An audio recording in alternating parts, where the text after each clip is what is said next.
सन 1959 की एक बर्फीली रात रूस के बर्फ से ढंके पहाड़ों में कुछ ऐसा घटा जिसे आज तक कोई समझ नहीं पाया। 9 युवा पर्वतारोही निकले थे रोमांचक यात्रा पर, लेकिन उनकी यह यात्रा बदल गई एक ऐसे डरावने दुःस्वप्न में जिसका रहस्य 60 साल बाद भी दुनिया सुलझा नहीं पाई। यह है ड्यातलोव पास घटना, एक ऐसी कहानी जो जितनी सुनी जाती है उतनी ही भयावह लगती है। नेता इगोर ड्यातलोव और उसके 8 साथी सभी अनुभवी पर्वतारोही थे। उनके बैग में राशन, कंपास, बर्फीले इलाके का सामान और दिलों में रोमांच का जुनून। उनका उद्देश्य था एक पर्वत शिखर पर विजय पाना और सुरक्षित लौट आना। लेकिन यूराल पर्वत की ठंडी हवाओं ने उनके लिए कुछ और ही योजना बना रखी थी। जब वे निकले तो अपनी डायरी और तस्वीरों में हर पल दर्ज कर रहे थे। हंसी मजाक, अलाव के पास बिताए पल, सब कुछ एक सामान्य यात्रा जैसा लग रहा था। कौन सोच सकता था कि कुछ ही दिनों बाद उनका नाम इतिहास में एक रहस्य बनकर लिखा जाएगा। दिन बीतते गए, लेकिन पर्वतारोही वापस न लौटे। परिजनों ने चिंता जताई और प्रशासन ने खोज अभियान शुरू किया, और फिर जो मिला उसने सबको सन्न कर दिया। बर्फ के बीच उनका शिविर पड़ा था, तंबू फटा हुआ, लेकिन अजीब बात यह कि तंबू अंदर से काटा गया था, मानो पर्वतारोहियों ने खुद भीतर से भागने की कोशिश की हो।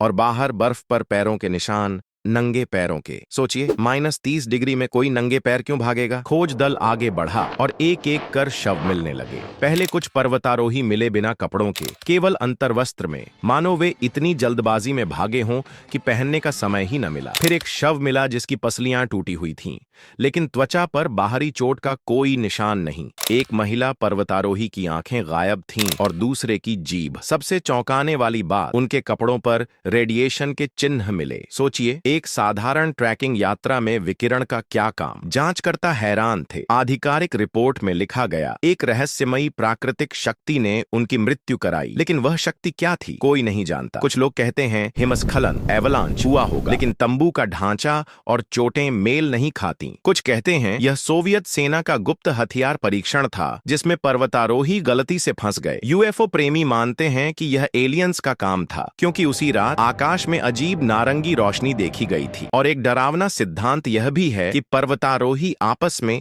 एक दूसरे के खिलाफ हो गए थे, लेकिन उनके घाव और पूरा दृश्य कुछ और ही कहानी बयान करता है। आज भी वह जगह ड्यातलोव पास के नाम से जानी जाती है, या लोग उसे कहते हैं मृत पर्वत। 60 साल से भी अधिक समय बीत चुका है। नए शोध हुए, नई थ्योरियां बनी, लेकिन असली सच आज भी बर्फ की परतों के नीचे दफन है। 9 पर्वतारोही, एक अभियान और एक रहस्य जो आज भी जिंदा है। आपको क्या लगता है, क्या उनकी मौत प्रकृति ने दी, किसी वैज्ञानिक प्रयोग ने, या फिर किसी ऐसी ताकत ने जिसे इंसान अब तक समझ नहीं पाया? अपनी राय जरूर बताइए। और अगर आपको ऐसी ही रहस्यमयी कहानियां पसंद हैं तो माइस्ट्रो टॉक्स को सब्सक्राइब करना मत भूलिए।